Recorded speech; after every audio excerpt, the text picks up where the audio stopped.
Hey everybody and welcome back. This is Fox with FoxeoGames. This is episode 17 of our Dark Souls Remastered playthrough, subtitled The Manosphere, where we talk about the red pill, masculinity, and specifically relationships. Hey, look, it's been a long time since I've picked up this armor set. I forgot where it even was. I just noticed it by pure coincidence. When last we left off, I placed my character here for some specific purpose, I'm sure. Probably to go to the Bed of Chaos. I don't know how many of those we've done. No, we've done the Bed of Chaos, right?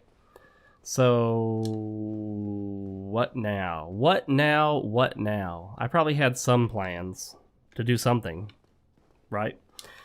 I'm thinking, let's go to this bonfire here and warp to the Painted World. Go into human form and defeat the what's his name there? I can't even think of that guy's name. The dude with the big giant headpiece. Xanthus? Prince King Xanthus? Something like that. And then we will use that headpiece that we pick up to get the Ring of Favor and Protection. Because somebody mentioned in the comments, of course, and I'd forgotten, you can get another Ring of Favor and Protection by trading that to Snuggly the Crow. Let's see, where's Painted World? There it is, Painted World of Ariamis. Today's drink of choice is hot black coffee. I'm going to push the plunger down on the French press. We have a full French press worth of coffee here. And let's pour it. Oh yeah. Super dark. Still a little sick. But I'm managing, guys. I'm managing. Oh, you know what? Dang, we never even opened up the full pathway here. So, hey, lots more time to discuss Manosphere topics. Today's topic is actually a continuation of the last, I think, 2 episodes, part 3 of How to Treat Women. And some of this is actually going to overlap quite a bit. And we may also talk today about what Rollo Tomasi in The Rational Male refers to as the medium is the message, the medium. So there's such a thing as the message, and then there's the method in which the message comes to you. That's the medium. For example, the content of a text message is the message, but the medium is that it's a text. So if somebody sends you a text, the medium is that they texted you. They didn't call you, they didn't show up in person, they texted you.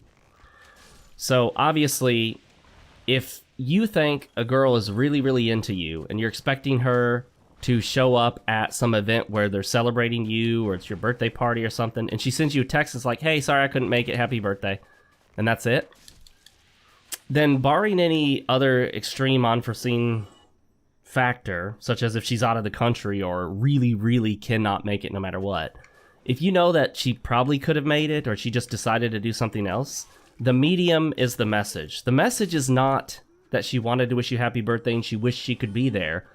The message is, I didn't come to your birthday party. In fact, all I did was just send you a quick, easy text message. Very, very low investment, low risk, low effort. That's the message. And the message you should take from that is, like I said, barring any extreme other factor that we're not accounting for, she's not really that into you. Because if she were really that into you, she wouldn't text you happy birthday. She'd show up to your birthday party. She'd do everything she could to show up to your birthday party. Now, there are a few rare instances in which there may be some other factor that we haven't accounted for. And I would say that would include, for example, like she's super shy and worried about what you'll think of her. That's a possibility, although unlikely to be the reason for it. The other thing, like I said, is she's out of the country, unavoidably out of the country. She's out of town and just absolutely really, really cannot make it. Okay, that'd be an exception. But for the most part, when it comes to messages from women, or anybody really, but particularly we're talking about women here, guys, go with action over words. Always prefer action over words. What do her actions say? Not her words, her actions. You know, if you were to talk to a girl and she felt like you were pressuring her to say whether she likes you or not, don't do that. That's weak. But let's say she's like, oh no, I like you. but she never takes time out of her day to spend time. Oh, come on now. These shitty jump controls. She never takes time out of her day for you. She doesn't get together with you. She's always busy with her friends. She's busy doing something else. But she tells you she really wants to hang out, but she's got a lot going on. She's really busy. She's not interested, okay? She is letting you down softly. Women hate conflict as a general rule. A lot of men are raised to hate conflict, and that's weak. Men should not be conflict avoidant. That's a weak behavior. It's an okay behavior for women. Men and women have different standards for them. I believe this. If you don't, well, I do. So I don't believe men and women are the same. They're just not. I think factually and scientifically we know that they're not. I think a lot of millennials want them to be the same. So that's just really easy for them to think about gender dynamics that way. But it's my very strong, firm opinion that men and women are very different, radically different in how they approach the world, how they think about things, how they look at things, and you have to consider that when looking at the actions of men and women, because the actions say a lot. For a woman to come out and overtly tell you, I don't like you, go away, is very powerful. That's much more powerful than if a man were to tell a woman, I'm not interested in you.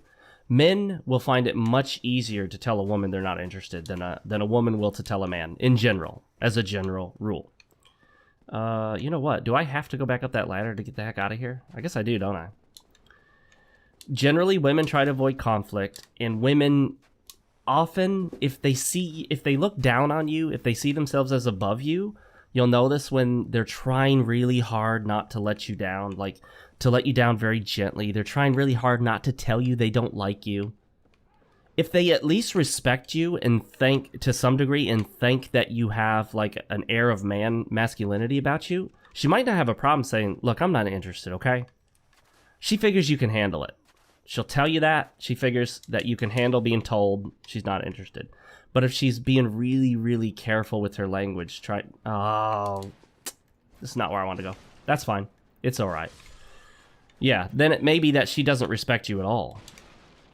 She doesn't respect you. She doesn't see you as even her equal. She sees you as weak, as effeminate, and that she doesn't want to, quote, hurt your feelings, unquote. Golly. Okay, hang on. What's going on here? I have the woof ring and they're still staggering me?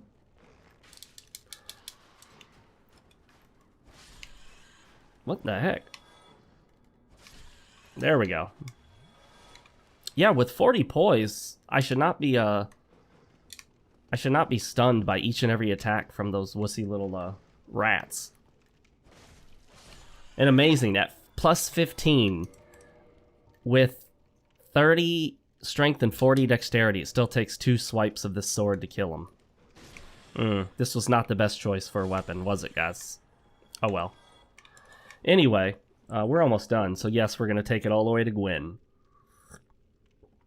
The medium is the message. Action, action, action. Action above words. Always action above words. Always. Look at the actions. Words are a far, far distant second. Did I just... Oh my gosh, okay. I got this, guys. Don't worry, I'll figure this out. I'm getting turned around again. I like to do that. So, when you're looking at actions rather than listening to words, what happens? You see reality for what it is. You see how people really feel about you. If you got a guy in your life that you think is your friend, but every time you try to get together with him, he's always busy, he's doing other things are going on. There's always something else going on in his life, and it's not you. Then you guys aren't that great of friends. Maybe you were in the past and are not now. Maybe you're going through a life phase. Maybe you need to stay open to the possibility he'll be a better friend in the future, but just not right now. Maybe he's with a woman, and he's been totally, sorry, I'm being distracted by this cat, making very sad noises. Okay. I was just making sure she's not stuck. I just wanted to make sure my cat wasn't stuck. Well, it's not even my cat, but make sure the cat wasn't stuck somewhere. You know how, I don't know if you've ever had a cat before. I don't seek cats out. They just kind of end up in my life. And if you've ever had a cat, if they get stuck somewhere, they will tend to meow with this very sad sound like they're calling for help. Dude. Oh, right, there we go. Okay. Oh, I forgot what we were talking about. Oh, yeah, he may have been basically pussified by some woman. Some woman came to his life, and he's doing everything he can to try to accommodate her and being a wuss. We talked about that. Don't be that guy. Do not be that guy. Please don't be that guy who every time he finds a new girl disappears from friendship circles. Every guy knows, oh, he's gone. We won't see him again until they break up. You know the type of guy I'm talking about. He meets a new girl. This girl is suddenly the new love of his life. She's everything. They spend every waking moment together. They're never apart. He does everything she wants him to do, and she's always there, or he's always there for her, and he eschews all of his friendships, his family. Everything gets put on hold for this girl. And then she inevitably disappears, as always happens. She decides to leave. And when she does, he's left heartbroken, and he comes back to his friends, which is you, and, you know, kind of pours out his soul about this happened and that happened. I don't know why. I've hit that so many times thinking it might be an illusory wall. It never is. And, of course, you know, you're there to console him and kind of bring him back in, and that's good. You know, that's fine. I don't think you should abandon guys like that. I think they need more help. That doesn't mean that we sit there and that we're their little buddy every single time, all day long. I mean, you got to be a little harsh with him. You got to straight up tell him, like, dude, you were pathetic. Every time you fall in love with a new girl, it's pathetic because you think she's the one. This is the big special thing. You abandon all your friends, and you think all that matters now is that you got to spend all your time with this woman. You know, maybe you got to hit him with that hard truth. Last time, I was able to kill all of these guys without getting hit once. I don't think that'll happen again, but hey, we can always try, right? Oh, shit. They can shoot their spears out as well, so just be aware of that. Distance is no savior here. As long as you keep moving for the most part, they're slow enough that they shouldn't get to you too quickly. And by the way, I don't recommend doing what I'm doing and clearing this out first. Before you clear it out, make a beeline for... where is it at? Just skip around these guys, run around on this other side here, and make a beeline to open this door. That way, if you die, you're immediately... you have immediate access to come back in. Alright.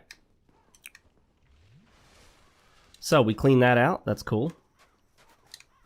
We could go get some other items in here, obviously. We'll do that. I think this is a soul, right? Nope, a humanity. We could go down here, although ultimately not necessary, but heck, let's do it. Why not? We're not human yet, so we do have to go back to the bonfire to become human, so we'll run down here and risk our very soul. Whoa! I love how the skeleton can open up the illusory wall. So you don't even have to do it yourself. And you can discover the truth for yourself. There we go. I think having the Ring of Favor and Protection is a great idea for the next playthrough, because we definitely do want that.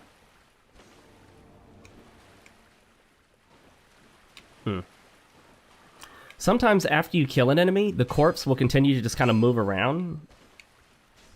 What? That's bullshit. How many times did I swipe right through him? At least twice without hitting him. The sword goes through him. Anyway. Actions over words always. Look at how people act. Specifically, in this case, look at how women act. But, good news is, we can go right on back to it, and we got the door open. If a woman is not willing to make time for you, move on. Move on. Do not hang around a woman who is not making time for you. Like we said, you shouldn't have female friends. You should have female acquaintances, coworkers, family members, women you know, talk to occasionally. They should not be your best buddy. You should not be talking to them about the difficulties in their relationships with men, because if you do that, you become her girlfriend. And even if you're thinking, well, Fox, I don't even want to date this girl. I don't care. We're just friends. I'm not trying to date her. I'm not trying to be an alpha male and have sex with her. We're just hanging out.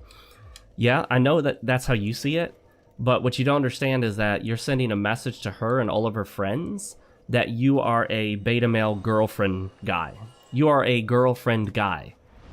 You're the guy that girls can go to talk to about the other guys. So when they want advice on dating, they'll come to you. If they want advice about a guy, if they want to pour their heart out about a guy, they'll come to you. But the one thing they won't come to you for is a relationship or intimacy. We'll call it that to try not to use the S word too much on here.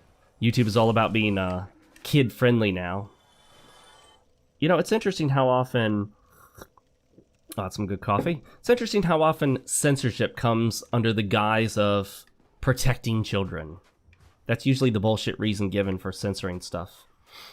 We gotta protect the kids. Right. I don't think it's ever really about the kids. It's always about censorship and controlling messages and controlling what can be broadcast and put out there. And you gotta come up with an excuse for censorship. You can't just say, hey, we're censoring stuff to censor it because we just want to censor. No one's going to tolerate that. But instead you go, well, it's to protect the kids. You know, we don't want children being exposed to X.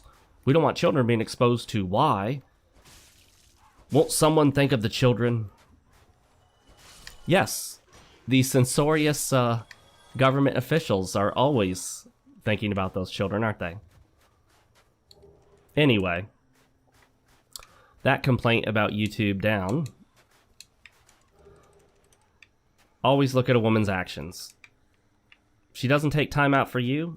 You don't need to worry about taking time out for her. Move on. Find another prospect. Okay. Is this guy going to pop up? No? Really?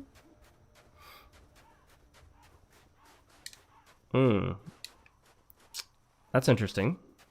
I logged off because apparently FromSoft may have identified my account as cheating because I did go through and respawn Orenstein. I think that's what did it. So if that's the case, if I'm like permabanned or banned from multiplayer, I wonder if that would affect the NPC invasions. Because I can't figure out why else he wouldn't show up. Unless he just doesn't show up after what's-her-face is killed. Yeah, I mean, if he hasn't shown up by now, he's not going to. Dang, that sucks. Let me try running through here one more time, but I'm pretty sure we covered it. Oh well. Yes, you should have women in basically a couple different categories. You know, you got your family, your acquaintances, your coworkers, whatnot. Those all I put in like acquaintance category or family. I guess family's not the same thing as that.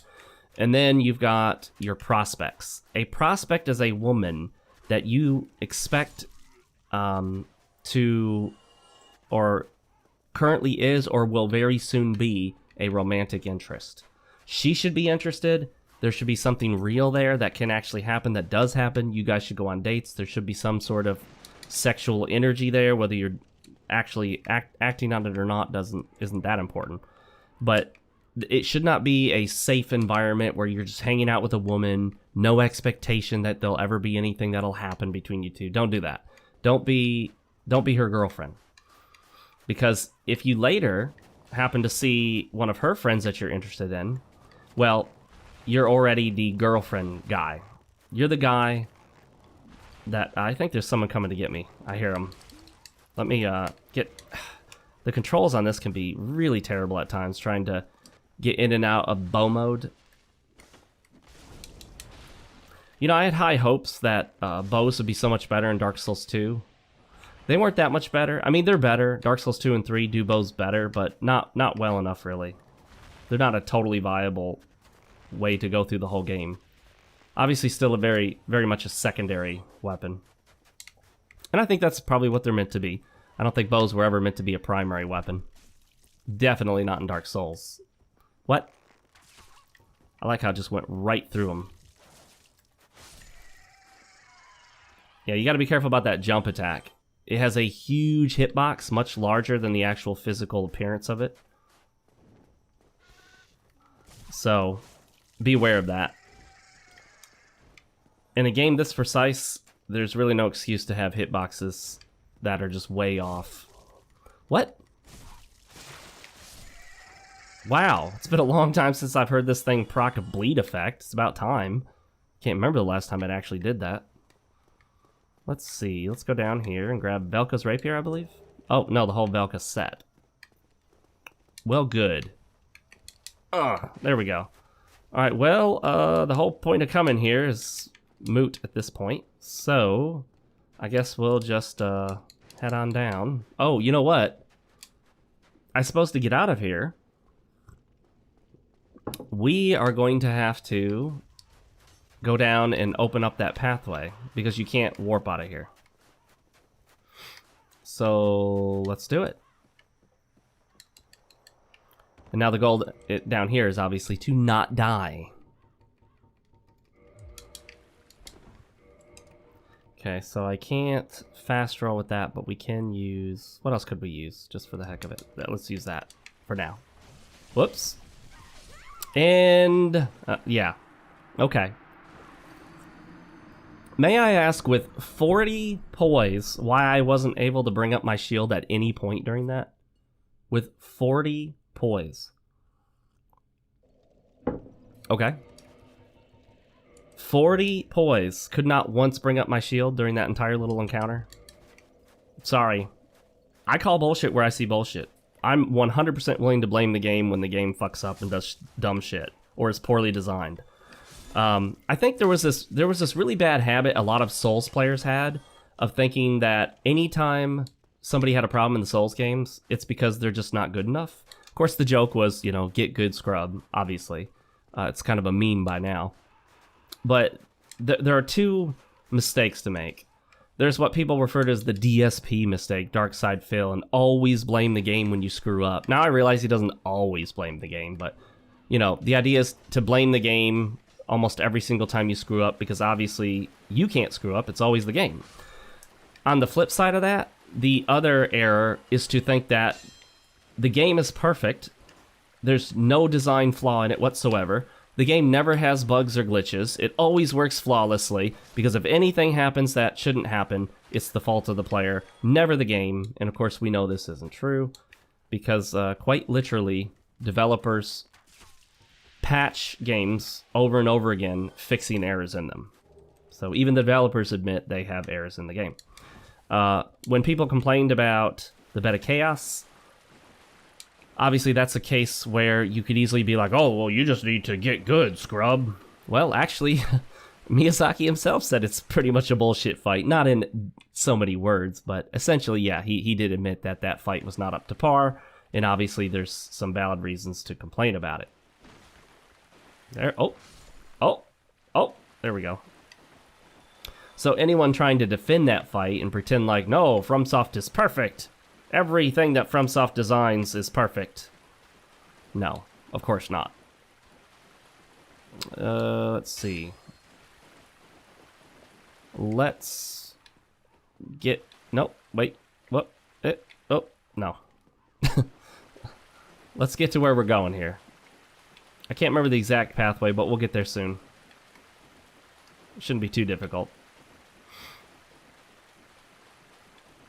We'll come out in that big kind of sewer area. Oh, is this it? It is. Damn, he looked... Oh, they look freaky in that light, don't they?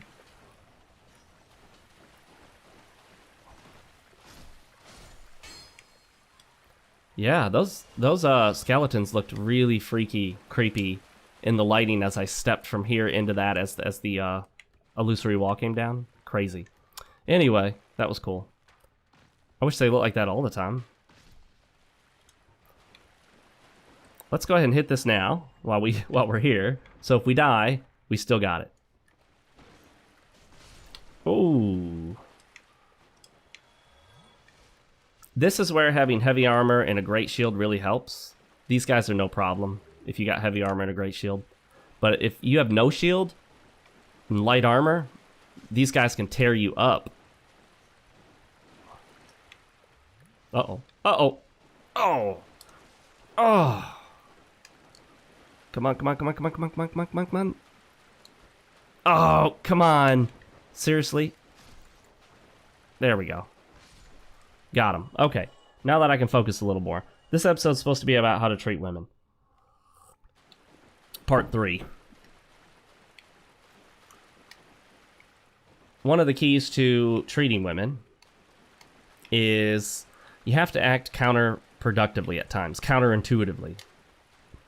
You would think that in order to win a woman's approval, one of the key things you should want to do, I'm going to go back up this way. One of the key things you should want to do is to accommodate her, right? I mean, say, for example, a woman says that she wants you to go to this event with her parents. And her. She's got to go with her parents. She wants you to go with her. Obviously, if you're going to be a great guy, a stand-up guy, a nice guy, and want to win her affections, you go with her to endear yourself to her, to show her how much you're willing to do for her, right? Well, probably not. Because, think about it this way, what if it turned out her family was extremely rude to you, treated you like garbage?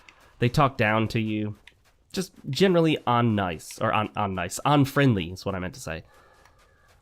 I think the counterintuitive thing to do there that would seem to be counterproductive would be to tell her, be like, look, I love hanging out with you, but I'm not going to hang out with you when your parents are there. Your parents are mean. Your parents are jerks. I don't like the way they treat me, so I don't have to be there. That's you taking a stand, and what you're doing is called boundary setting. You are setting a boundary that tells her, hey, they may be your family, they're not mine. I don't have to put up with their shit. If they don't treat me right, I'm not going to go and put myself in situations where they can mistreat me. That's a very good general guideline to have for life. Don't put yourself in a situation where people who don't treat you right have the opportunity to continue to not treat you right. What the fuck? I think I'm so focused on what I'm saying that I'm not focused on the game. But I guess if it came down to it, I should be more focused on the commentary than the gameplay. That may bother some of you. Oh well. Yeah, and the timing on this sword, I just cannot get it right, and that is so my fault. And then the kick, that mother flapping kick. That mother fracking kick that I cannot freaking stand. I can't stand that stupid kick control. I wish I could get rid of it so bad. Please, somebody tell me there's a mod to disable the broken ass kick controls in this game. Oh, I wish I could just hit a button to turn on and off the ability to kick. So if I'm actually trying to do it, which is almost never, basically kicking Logitech off the cliff, I can do it, and then any other time, I don't have to put up with that stupid-ass shitty control scheme. Just utter, complete trash. Alright. Let's take this guy out here. Oh, he's gonna shoot me! And let's Estus up. Okay. So, you want to set boundaries. That might seem totally counterintuitive. It might seem like that's actually going to make her less happy with you. And in the short term, yes. Is she going to like that you're not spending time with her family? Is she going to like that you kind of, quote, leave her hanging with her family? No, of course not. But guess what? She will respect you more for taking a stand like that. She will respect you more, especially if she knows it's true.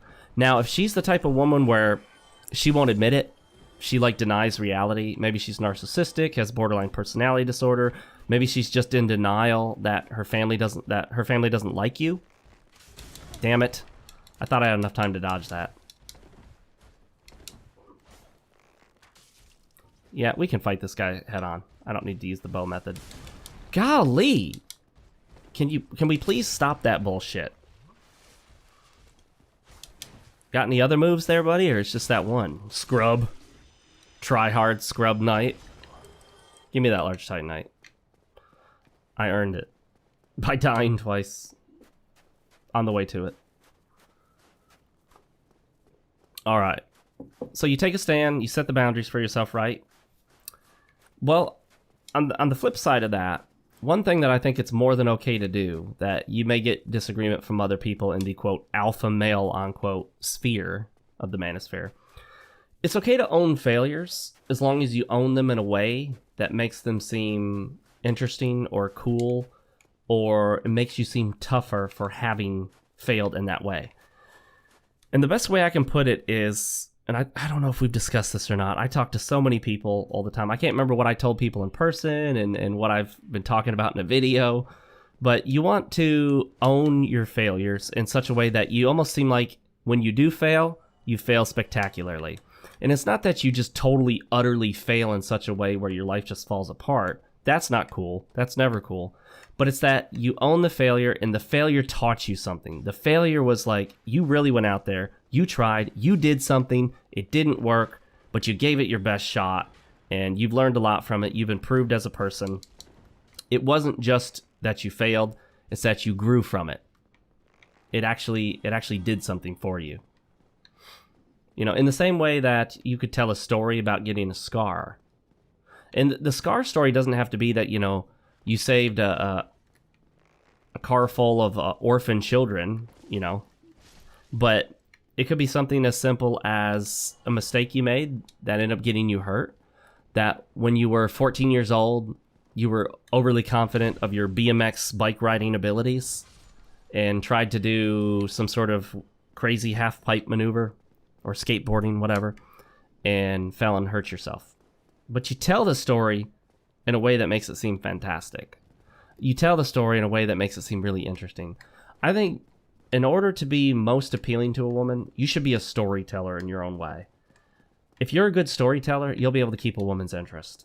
You'll be able to tell a story that if the average person told it, it would just be like, oh, okay. But you can tell it because you can stretch it out a little bit. You can make that story a little longer than it would normally be. And you can make it at least a little more interesting than it actually was. And part of that is setting up the story. So if you're telling a story of your failure, you give some background for it. You don't just go, for example, she's like, so where'd you get that scar on your shoulder? You're like, oh, well, when I was a kid, I was really stupid and I fell off a BMX bike doing some dumb trick.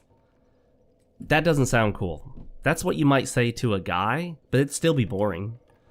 You know, I can't think of what else we want to do at this point. Let's go trade some stuff. We'll go trade some stuff, whatever we can. With Snuggly. Instead, how about this? She's like, so how'd you get that scar on your shoulder? Oh, you know, I don't think about that too much anymore. Well, let me tell you something. When I was 14, I was really into the BMX bike scene. I went to this local park where they had like a little half pipe set up. I don't know if I'm using the right terminology, guys. If I'm not, just tell me down below. I don't do BMX bikes. I don't do bike tricks, all that. But you're telling this story, right? You're like, so I would go there and I would do these crazy tricks. Well, one day there was this girl I really liked. I remember her name was Lauren. And Lauren was there watching, and she'd watch me, and I'm pretty sure she was interested in me. Never really pursued that, and you'll find out why in just a minute. Because one day I went there and I thought, you know, I am going to do something really impressive. I'm going to do this trick that none of the other boys could do. I've seen it done on TV. I've tried it a few times, and I get right up to the point where I think I can do it, and it doesn't work. But I think, you know, she's watching. I want to impress her. I know I can do this. And so I went out there, and I went to do this half-pipe, double back spin trick. I got on that bike, went for it, pedaled as fast as I could, hit that thing, went to put that bike up in the air, and it all went wrong. I came down flat on my shoulder, right on the edge of the half-pipe. Cement goes right into my shoulder, cuts it open. Blood spewing all over the place. She is shocked. This look of sheer terror on her face as she's watching, you know, me, this 14-year-old boy, bleeding all over the concrete, lying there. See, this isn't even a real story. I'm just making this up. That's how you make a story interesting. That's so much more fun to hear than, oh, well, I fell off a bike doing a stupid trick and cut it open on the concrete. You need to give those details. You give the lead-in, you give the background information, the lead-in, and then you give the story of how it actually happened, and then you give the little, what do they call that? The denouement or whatever, the story after the story concludes. Even though the story has concluded, she knows now how you got it. You tell her a little bit afterwards. You go, so, you know, my buddy had to call my mom, and back then we didn't have cell phones, so they had to use the payphone. Ambulance gets there right about the time my mom gets there, and I ended up going to the hospital. I spent 2 days in the hospital and 18 stitches to close that up. Lessons learned the hard way. And by saying something like that at the end about a lesson learned, or you tell her how it changed you. Because what you're telling her is, even when I screw up, even when I fail, I turn it into a success in one way or another. If you fail and learn something very important from it and change, that's not a total failure then, is it? Because a total failure is that now you might see this terrible message telling me that I'm banned or whatever, but whatever. Restriction on my account. I keep logging off, but I guess I need to find a way to stay logged off, you know? I have no desire to use any sort of cheats or hacks in the game for any online purposes. The White Titanite chunk. We're going to see that shitty message over and over again, aren't we? She doesn't want the pendant. I knew that. But does she want a dried finger? I'll hang on to that. Oh, she wants rubbish. I know you want this rubbish, girl. What? What? What? Hang on. Oh, wait, hang on. Who? What do we do with the rubbish? I thought for sure she turned the rubbish into something. Maybe I'll feed it to Frompt. We'll see. And I think I've already come to her and giving her several items, so... That's not warm or soft? Come on, it's charcoal pine resin. It's gotta be hot. Let's try...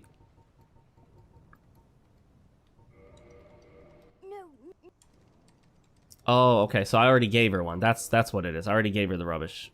You can only do one. There can be only one. Purging stone? Damn, that's not what I meant to do. And I think I've already done this one too. Yeah. No? Oh. No, she gives you a purging stone. You don't give her a purging stone. Okay. Okay, well, we already gave her that too. Looks like we've already exhausted most of these. Now, I think there's a couple items we can give her. Do we have at least 2 of those light skull thingies? Skull lanterns? You know what? I'm going to give her a skull lantern even if we only have 1, because I have the sunlight maggot if I need a source of light. Oh, we do have 2. Awesome. Now let's quit out here so you guys see this message. You're banned, cheater. Log out, because I just don't want to be in the game if they think I'm cheating online.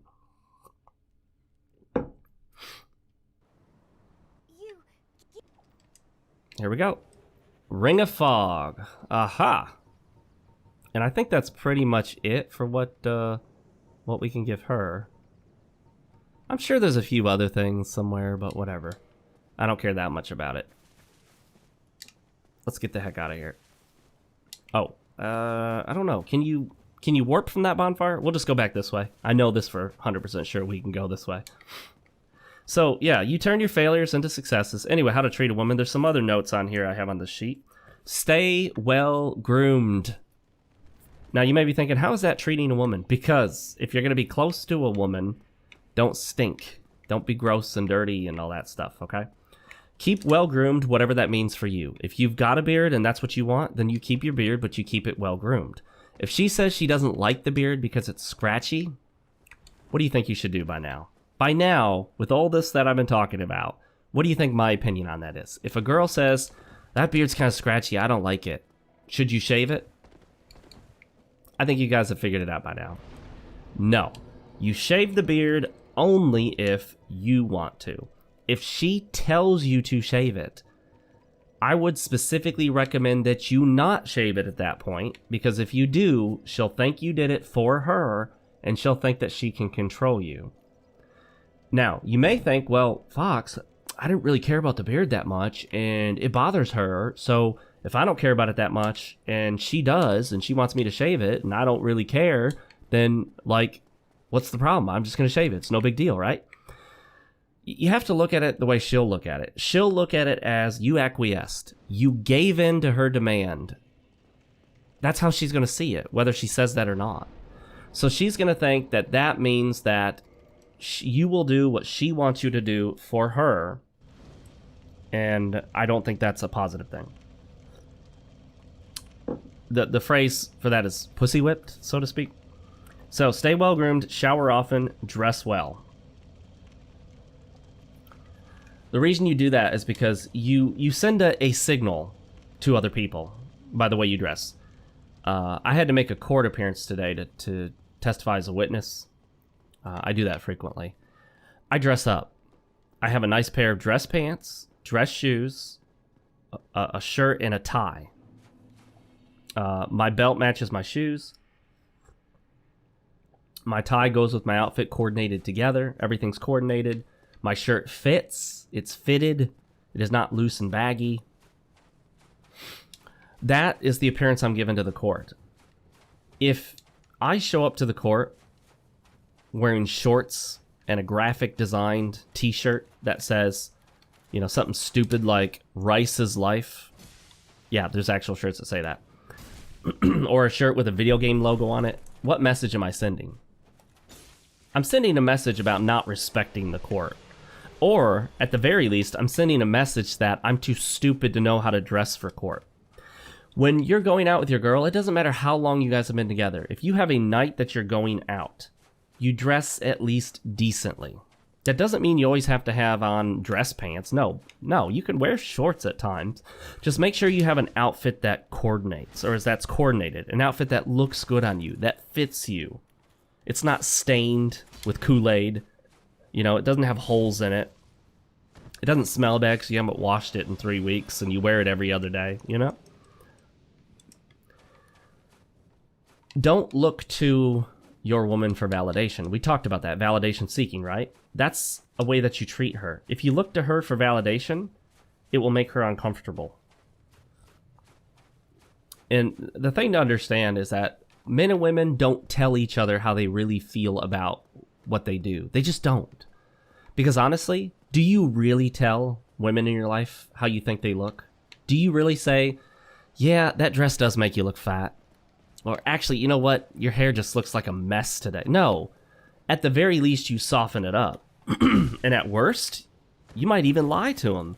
No, that doesn't make you look fat. You look great, honey. Isn't that what we love to do? Well, just in the same way that you don't want to tell a woman that, you know, her face looks ugly because she's got a giant zit on it, or her hair looks bad, or she looks fat in an outfit. You don't want to tell her that. She doesn't want to tell you things that'll make you seem weak or lame or pathetic. She doesn't want to tell you, yeah, you know, when you like constantly seem like you're trying to get my approval for stuff, that's weak, man. That's weak, bro. No, they're not going to say that. This is stuff you have to figure out for yourself and just know. Don't make promises you know you can't keep.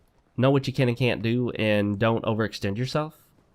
Don't tell your girl that you're going to do this and you're going to do that and you're going to do this and you're going to do that and you never end up doing any of it, because then, you know what? Your word means nothing. Your word means nothing. Yeah, we're going to go dancing soon. Oh, I'll take you dancing. Yeah, definitely. 6 months later, haven't gone dancing once. You have no idea even where to go dancing. You have no prospects. If you say, yeah, I'm going to take you dancing, look that shit up. Find a place where you think you would both enjoy dancing. If you have to take a class or find a specific club, even if you have to go like 2 hours out of town to find a decent club. Because if you know, the bump and grind rap music isn't your scene, don't go to the bump and grind rap music club. You're just not going to enjoy it. You know, maybe you want to find that country music club, or maybe you want to find that EDM club, which electronic dance music club. Do the legwork, do the research. If you say you're going to do something, do it, and do it in a timely fashion. We'll go dancing sometime to her is you saying, yeah, honey, I'll take you dancing soon. In the near future, right? So for this Ornstein set here, I don't think we can upgrade the armor. Let me make sure I got the armor, because that's the next thing I planned. Yeah. Ornstein's helm. Okay. And then let me make sure that the spear is +5. There it is. Okay, yeah. I think that's going to be good enough. You know what? Let's go check on Kieran. Let's just see if Kieran is available. I haven't fought her in this playthrough yet. And here I am scrolling all the way up, looking for the Homer bone that I purposely put at the bottom of my inventory, so that I wouldn't have to do that. But yeah, if you're going to make a promise, make sure you stick with it. You actually do it. You know what? I'm going to hold on to those souls in case I need them for upgrades. Other note I put on here, oh yeah, we already talked about it, is owning your past failures. Make them spectacular. Make them things you've learned from. Make them things that were kind of cool that happened to you, that you grew from. And if she ever gives you a relationship ultimatum, you should refuse on the basis that it's an ultimatum. The big problem here is, though, and a possible exception, is if you done screwed up big time and she calls you on it. You know, if like you cheated on her and she makes you promise never to see that woman again that you cheated on her with. You know what? I really don't get it. Like, I just don't see Kieran anymore. I didn't see her in the past like 3 playthroughs I've done of this game. So what gives?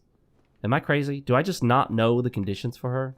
I'm going to Google this real quick. Alt-tab. Stand by, guys. I'm using my second monitor for this. Kieran. Let's see. Huh. Actually, this is not coming up, so let me type Dark Souls. Believe it or not, it was not the first search result. Ah, because I spelled it wrong, that's why. Let's see. She appears next to a tiny grave in the place where you fight Artorias after you defeated him. May require to reload or warp to new area. Okay. So why doesn't she appear here?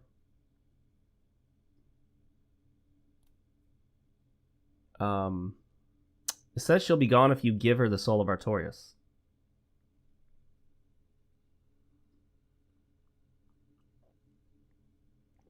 All right, so I don't know. I don't know, guys. She's just not showing up. She's just stubborn like that. What a bitch. All right, let's go tackle Gwen, guys. I mean, at this point, there's other stuff. Oh, I'm forgetting. I can't believe I'm forgetting this. We need to go kill the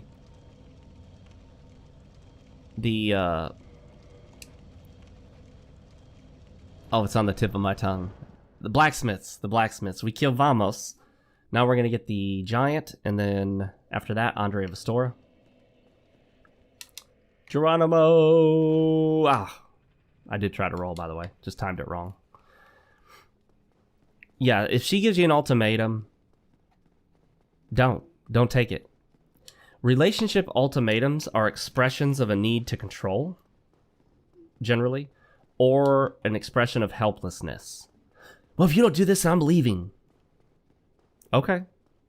I don't want you to leave, but if you gotta leave, bye.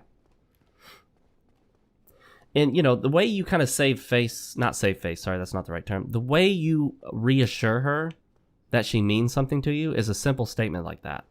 I've told my girl several times, if you ever feel like you need to go or you want to move on, just tell me and we'll make it happen.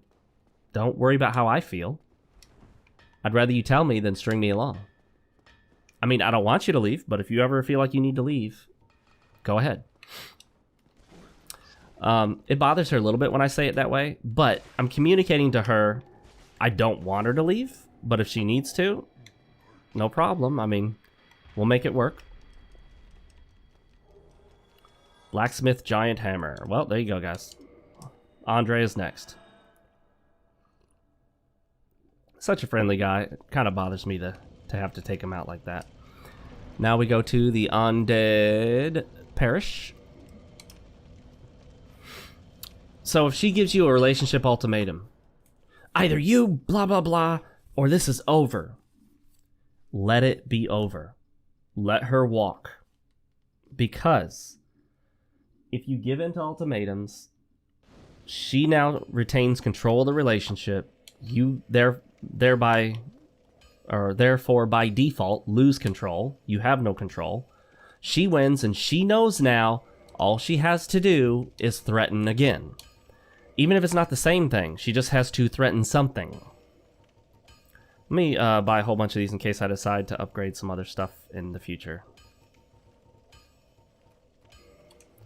Alright. And that's good enough. Here we go. Here we go! Oh, whoa! What the heck? Did you see him hit me before? He hit me with no animate. That stupid dialogue won't let me do anything. I can't. That's why I got hit, because I can't do anything because of his dialogue. Come here, buddy. I love how he's just like all ready to punch. He's all about that punching. Whoa. Jeez. Holy crap. Poise. Poise. I have it. Where is it? Why is the poise? Like, do I literally have to take this ring off and put it on for the game to realize I have poise? Okay. I have poise, so let's act like it, please. Thank you. Dang. I forgot how tough this guy was. He's drop kicking me. Dude's like a wrestler. Jeez.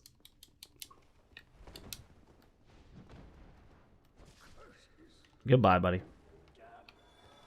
What's interesting is you get the blacksmith hammer from him, but he doesn't use it when he fights you. Okay, that was ridiculous. What's up with that? Alright, let's go.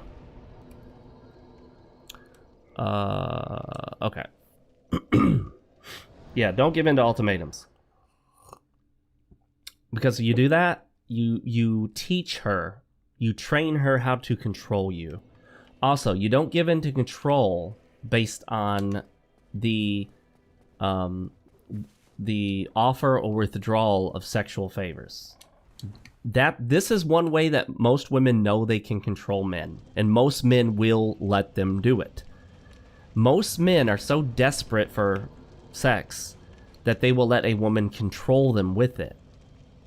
Well, if you don't do this, then we're not going to do that later tonight. Nothing's going to happen later tonight unless... Or she'll insinuate that there'll be no intimacy later that night if you don't do X, Y, or Z or whatever.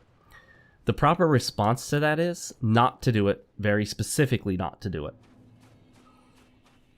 You want to send a very strong message that, you know, what's the term?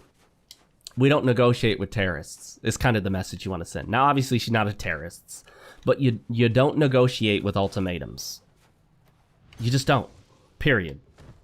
Flat out, do not accept ultimatums. And it doesn't get simpler than that. You could, if you wanted to, straight up respond to her that way. Say, in this relationship, we don't do ultimatums. And then you walk away. And you just let her know. That's not a means by which you can control me. I just don't tolerate that. And that's pretty much a boundary you want to set in just about any relationship. Barring, you know, employer-employee. If your boss tells you better do something or you're fired, well, there's serious consequences for not doing it. If your boss says, look, you better do this or you're out. And you're like, I don't respond to ultimatums. Well... Pack up your desk, so to speak. Get your cardboard box and put all your stuff in it. You're out. So, but in a relationship, especially if you don't live with her and you're not married to her and all she is just a girlfriend, why would you take an ultimatum? But it's just as important not to tolerate ultimatums in a marriage. If you don't do such and such, I'm gonna divorce you. I'm filing for divorce. Okay. If that's what you think you need to do, then that's what you need to do. That kind of plain, logical, reasonable response will drive her crazy, and it will either get her to do what she threatened or not. If she doesn't do it, the ultimatum has failed. If she does do it, then good. I mean, she was going to do it anyway. Do you really want a relationship where she controls you through threats? Come on. Don't ever be afraid to lose a bad relationship. So many men are so afraid of losing a woman who's terrible for them. Terrible for them. She's an awful influence. She treats him like crap, doesn't have sex with him, talks trash about him to his friends and family, and he's afraid of losing her? Seriously? What are you losing? Take that garbage out to the curb. Never be afraid to lose a bad woman. Oh, that's bad timing on my part. Oh, shoot. Oh, I figured that much would happen. Now, the reason I'm killing them all, instead of running past them, is we just get to grab the chunks. And we have a little more time. Alright, guys. We're bringing it to the end. So this episode was not the most action-packed. Didn't have the most useful information. It had bits and pieces. And, well, I think it has value for what it is. Are you guys ready? Are you ready? Are you ready to rumble? We're not going to be able to apply this again, so I'm just going to take it out of there. And then instead of that, we're going to ninja flip. Whoop. All right. We're wasting this. Let's go. Let's go. I have the worst time trying to parry that initial move. I'm going to try it and probably fail. Oh, I got it. I can't believe I got it. I so rarely get that.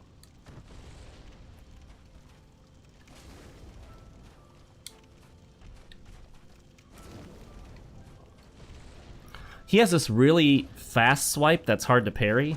That I find most people find it easier just to block it or dodge it. Oh, that one right there. Was that it? Oh, shoot. I'm in trouble now. Oh, no, no, no, no, no, no. Ah. Oh, I did not actually want to drink that again. Oh, he missed me. What a punk. His attack went over my head. Thank goodness for elevation.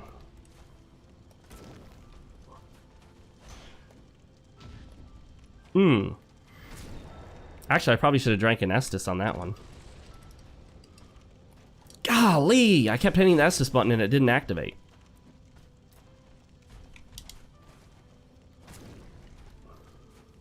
Come on. Come get me. Oh, perfect. Perfect timing, buddy.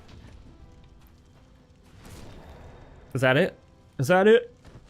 Is that all you got? Dang. And you know what? Almost perfect timing. We're very close to an hour on this episode. You know, he should drop something. I guess technically he gives you the Soul of Gwyn, but it doesn't tell you that. However, does it show in your inventory right now, or do you have to actually start the New Game Plus to see it? Let's see. I've never bothered to look. Oh yeah, there it is. Contains an incredible power. Really?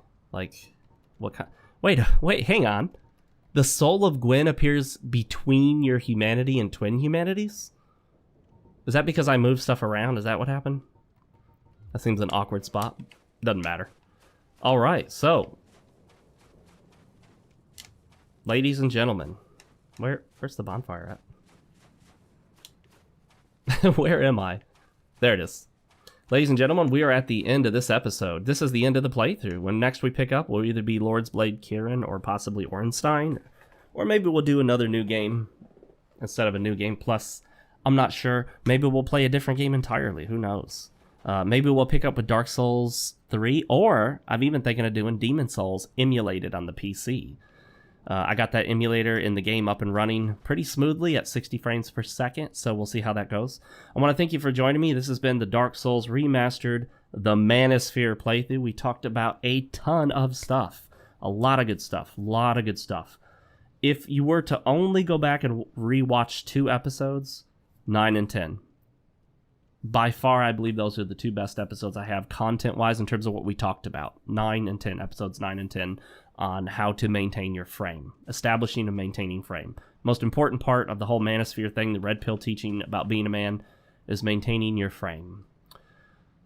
Alright guys, thanks so much for joining me. I had a great time. I love talking about it. I looked forward to recording each and every episode, even though I was sick and my throat still hurts right now. You can probably hear it. I hope you enjoyed it. If you did, give the video a like, leave your comments down below. I do read them all, even if I don't always respond. Make sure to follow me on social media. Twitter is where I'm most active. Links in the description. I will see you all next time. Later, guys.